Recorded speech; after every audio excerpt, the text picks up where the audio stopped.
10th standard English direct speech 2 mark grammar பார்த்துட்டு இருக்கோம். போன வீடியோவில் இன்ட்ராகேட்டிவ்ல WH டைப் முடிச்சிருப்போம்.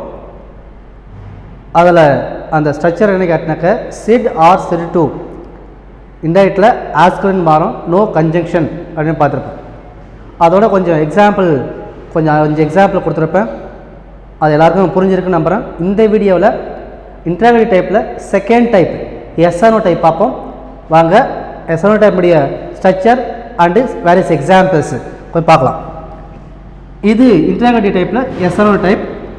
டைரக்ட் ஸ்பீச்சில் said or said to, said or செட் டுனாக்க இன்டைரக்ட் ஸ்பீச்சில் என்ன ஆகும்னாக்கா ஆஸ்க்டுன்னு மாறும். இங்கே பார்த்தா கன்ஜங்ஷன், ரெண்டு கன்ஜங்ஷன் இஃப் ஆர் வெதர், ரெண்டுல எது வேணாலும் பயன்படுத்தலாம். இஃப் தான் பயன்படுத்தணுமா அப்படின்னு கிடையாது, வெதர் ரெண்டுலேயும் மாற்றி ஆல்டர்னேட்டிவாக நீங்கள் பயன்படுத்தலாம். எதை பயன்படுத்தினாலும் சரியானது தான். Okay, so example first example பாருங்கள் பார்ப்போம். Ramesh said to Prakash are you late today. சில டைமில் சில பசங்களுக்கு தெரியும் sir how do we find WH type and SRO type, இந்த டிஃப்ரென்ஷியேட் தெரியாமையே இருக்கும். WH டைப்பில் எப்படி ஸ்டார்ட் பண்ணுவாங்க, second main clause starting with WH question word. For example what, when, where, which, how, why, இந்த மாதிரி கேள்வி ஸ்டார்ட் பண்ணுவாங்க WH டைப்பில். இங்கே SRO டைப்பில் என்ன ஸ்டார்ட் பண்ணினாக்க பிகினிங் செகண்ட் மெயின் கிளாஸில் helping auxiliary or auxiliary start பண்ணியிருப்பாங்க. ஹெல்பிங் ஆக்சிலரின்றது is, am, are, was, were, do, does, did, has, have, had. Modal auxiliary will, would, shall, should, can, could, may, might. இப்படி start பண்ணியிருந்தாங்கனாக்க அதுதான் SRO type question. So ரெண்டு தடவை confuse இல்லாமல் பாருங்க. WH டைப்பில் கன்ஜெக்ஷன் கிடையாது, SRO டைப்பில் கன்ஜெக்ஷன் இருக்குது. So helping auxiliary or modal auxiliary அப்படி ஸ்டார்ட் பண்ணாக்க அதுமாதிரி SRO டைப் கொஸ்டின். இங்கே பாருங்க பார்ப்போம். ஹெல்பிங் ஆக்சிலரி ஸ்டார்ட் பண்ண பார்ப்போம். Question or you late today. வாங்க ஸ்டார்ட் பண்ணலாம் பாருங்க. ஃபர்ஸ்ட் பர்சன் அப்படிங்க ரமேஷ்.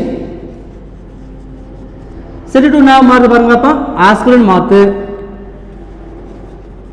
ஆஸ்க்டு. செகண்ட் பர்சன் அப்படிங்க பிரகாஷ். இது வரைக்கும் போயிடும். செட் டு தான் ஆஸ்க்டு, மற்ற மீது ரெண்டு பர்சன் அப்படியே இருக்கும். நம்ம இப்போ என்ன கன்ஜங்ஷன் இங்கே எழுதணும். நம்ம ரெண்டுத்தையும் இணைக்கக்கூடிய வார்த்தை கன்ஜங்ஷன். கன்ஜங்ஷன் அது இஃப். இது வரைக்கும் பண்ணிருக்கேன். இஃப்க்கு அப்புறமா என்ன பயன்படுத்தினாக்க ரூல் பண்ண சப்ஜெக்ட் கம்ஸ் ஃபர்ஸ்ட். இதை என்ன பண்ணுங்க, if comes subject comes first, verb goes second. இந்த ரூல் நம்ம ஃபாலோ பண்ணணும். இந்த யூன்றது யாரை குறிக்குது, பிரகாஷை குறிக்குது. இப்போ நம்ம ஏற்கனவே சொல்லியிருப்போம், நம்ம இந்த யூன்றது மேல இருந்தாக்க என்ன எழுதணும்னாக்க ஹீன் எழுதணும், ஃபீமேலாக இருந்தால் தான் ஷீன் எழுதணும், ப்ளூரல் இருந்தாக்க தேன் எழுதணும். அப்போ இந்த ரூல் இப்போ இங்கே என்ன கொடுத்துருக்காங்கனாக்க பிரகாஷை குறிக்குது. அப்போ என்ன சொல்லணும், நம்ம மேல் ஹீன்னு சொல்லுங்க. ஹீன் ஏற்ற பிறகு இங்கே இந்த ஆறு என்னவோ மாறினாக்க இங்கே வேற மாறாது. இங்கே தேர்ட் பர்சன் சிங்குலர் வரதால இங்கே வாசனை மாற்றணும். தே வி வந்தால் மட்டும்தான் என்ன வரனாக்கா வேர் மாறும். ஹீ ஷீட் வந்தா வாசனை மாறும். அந்த ரூல் என்ன பண்ணோம், இங்கே வாசனை மாற்றியாச்சு. He was late. இங்க டுடே என்ன மாறும், வேர்ட் சேஞ்சஸ் கொடுத்துறப்ப நம்ம தட் டே.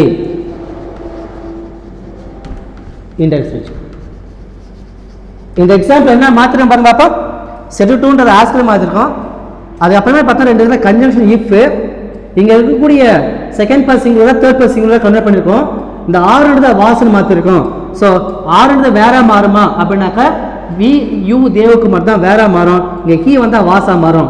இங்க கூட மாத்திட்டு இங்க டுடேன்றத தட் டே மாத்தாச்சு. Let us move second example.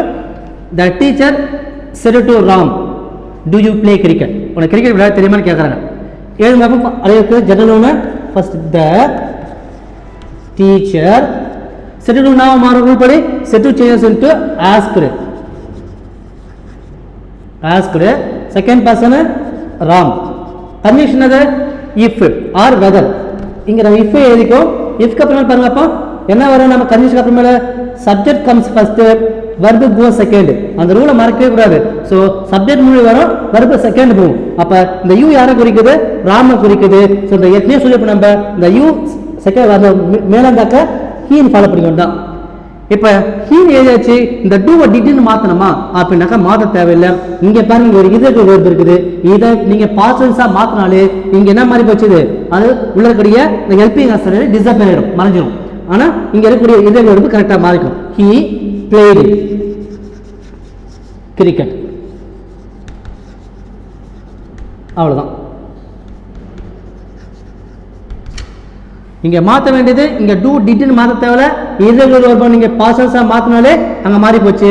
இந்த இந்த இந்த ஹெல்பிங் ஆக்சிலரி மறைஞ்சிருக்குள்ள. ஓகேவா? let us discuss third example. Suresh said to Ramya, will you help me in drawing? படத்தை உதவி பண்ண முடியுமான்னு கேட்குறாங்க. யார் கேட்டாங்கன்னா சுரேஷ்ன்றது ரம்யா கிடைக்கிறாங்க. இந்த இடத்துல தான் கொடுத்துருக்கேன், ஒரு மேலும் இன்னொரு ஃபீமேலை கொடுத்துருக்கேன் பாருங்க. ஸோ ஃபர்ஸ்ட் பர்சன் எங்க சுரேஷ், said to now மாறும் asked, செகண்ட் பர்சன் ரம்யா.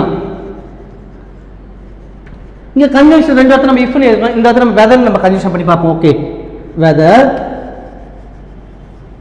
இது வரைக்கும் புரிஞ்சிருக்கேன். இதுக்கு அப்புறமா என்ன வரணும், subject comes first, verb goes second. இந்த சப்ஜெக்ட் யாருக்கு யூ குறிக்குது, யூனா யாரை குறிக்குது, ரம்யாவை குறிக்குது. அப்ப அந்த இங்க ஃபீமேல் என்ன பண்ணணும், நம்ம ஷீன்னு மாத்தணும். ஷீ இல்லைன்னா மாறும் would help. இந்த மீன்றது யாரை குறிக்குது, சுரேஷை குறிக்குது. இந்த மீன்றது மேல குறிச்சா மாறும், ஹிம்மா மாறும், இது மேலுக்கு. இந்த இதே மீ இந்த ஃபீமேலை குறிச்சுனாக்க ஹர்ரா மாறும், இது ஃபீமேல். இதை நல்லா புரிஞ்சுக்கணும். இந்த மீன்றது மேல குறிச்சுனாக்கா ஹிம்மா மாறும், ஃபீமேலை குறிச்சா ஹர்ரா மாறும். அந்த ரூல் படி இது யாரை குறிக்கிறாங்க, சுரேஷை குறிக்குது. அப்ப என்ன ஹிம்னு சொல்லுங்க, him. Okay, help him in drawing. இந்த speech. Now we move to fourth example. Riya said to John, did you finish the work? கேக்குறாங்க. ரியா என்ற ஃபீமேல், இங்க இருக்கிற ஜான் என்ற மேல். ரியா சொல்லணும் எழுங்க. ரியா said to now மாறும் asked. John எங்கன்னா சரி நவுனுடைய ஃபர்ஸ்ட் லெட்டர் என்னன்னு கேபிட்டல்ல தான் இருக்கணும். சிலவங்க என்ன பண்ணுவாங்க, some students write small letter, அப்படி இருக்கக்கூடாது. wherever you write noun beginning letter capital, then conjunction if. இங்க வாங்க, if did is என்ன tense, did வந்ததாலே past tense. past tense என்ன மாறும், past perfect tense மாறும். so after if subject comes first, verb goes second. இந்த rule படி இந்த you யாரை குறிக்குது, ஜானை குறிக்குது. அப்ப என்ன சொல்லணும், நம்ம he சொல்லுங்க. ஜான் கொடுத்தாங்க அப்ப வந்ததாக்க இங்க past perfect மாத்துங்க, past perfect மாத்துங்க, had plus v3. did என்ன மாறிக்குது, had மாறிக்குது. இங்க transfer v3 மாத்துங்க, finish changes into finished. finish the work. Index speech. Fifth example. Malini said to Meera, ரெண்டுமே ஃபீமேலா கொடுத்திருக்கேன். have you visited the glass house? இது என்ன பண்ணுங்க, have plus with என்ன tense, present perfect tense. present perfect tense into past perfect tense. பாருங்க மாத்தலாம் பாருங்க. Malini said to ன்றத மாதிரி asked. Meera conjunction is if or whether நீங்க எதனா யூஸ் பண்ணிக்கலாம். நீங்க நான் if யூஸ் பண்ணிக்கலாம், நீங்க whether யூஸ் பண்ணிக்கலாம் பாருங்க. இதுக்கு அப்புறம் என்ன பண்ணா, subject comes first, verb goes second. அந்த you யாரை குறிக்குது, மீராவை குறிக்குது. இப்ப ஃபீமேலை குறிக்குதுல she சொல்லுங்க. if she present perfect past perfect மாதிரி past perfectனாலே என்னது, had plus v3 தான். அப்ப என்ன பண்ணா, had visited the glass house. Index speech. Sixth example பாருங்க. The mother said to his son, கேக்குறாங்க, are you going to Delhi now? okay, டெல்லிக்கு போறீங்களா கேக்குறாங்க. the mother first person அப்படிங்க. the mother said to now மாறு asked. his second person அப்படிங்க, his son. first person அப்படியே இருக்கும், the mother said to now மாறு asked மாறுகிறது, second person அப்படியே வச்சு conjunction. so whether நம்ம இங்க ஃபாலோ பண்ணுவோம், if or whether. இந்த term whether யூஸ் பண்ணிருக்கேன். then இதுக்கு அப்புறமே என்ன இருக்கு பாருங்க. அப்போ subject comes first, verb goes second. இத பார்த்தா என்ன வருங்க, இந்த you யாரை குறிக்குது, his son குறிக்குது. அப்ப he சொல்லுங்க. he வந்து பாருங்க. அப்ப இந்த ஆர் என்னவா மாறும், நம்ம நிறைய எக்ஸாம்பிள் பார்த்திருக்கோம் நம்ம. ஓகே, we இதே தான் வேற மாறும், he ஷட் வந்தக்க வாஸா மாறும். அந்த இப்படி வாஸ் மாத்துங்க. then going becomes going. இது என்ன tense, present continuous tense. present continuous என்ன மாறிக்குது, past tense மாறி ரூல் படி. Okay, going to Delhi. now என்ன மாறும், then மாறும் பாருங்க. now changes into then. then spelling பாருங்க, en வரணும். THEN, not for THEAN. Okay, so THEன்றது டிகிரிஸ் ஆஃப் கம்பேரிசன் பயன்படுத்து, இங்கே டெசிமல் கிட்ட THEN பயன்படுத்தி காமிக்கணும். அதை கொஞ்சம் நல்லா மைண்டில் வச்சுங்க. ஓகே ஸ்டூடெண்ட்ஸ், இந்த வீடியோவில் எஸ்ஆர் டைப் பார்த்துருப்போம், எல்லாருக்கும் புரிஞ்சிருக்கு நம்புறேன். நல்லா கோத்ரூ பண்ணுங்கள். அடுத்த வீடியோவில் இம்பேரேட்டிவ் மாடல் பார்க்கலாம். தேங்க்யூ.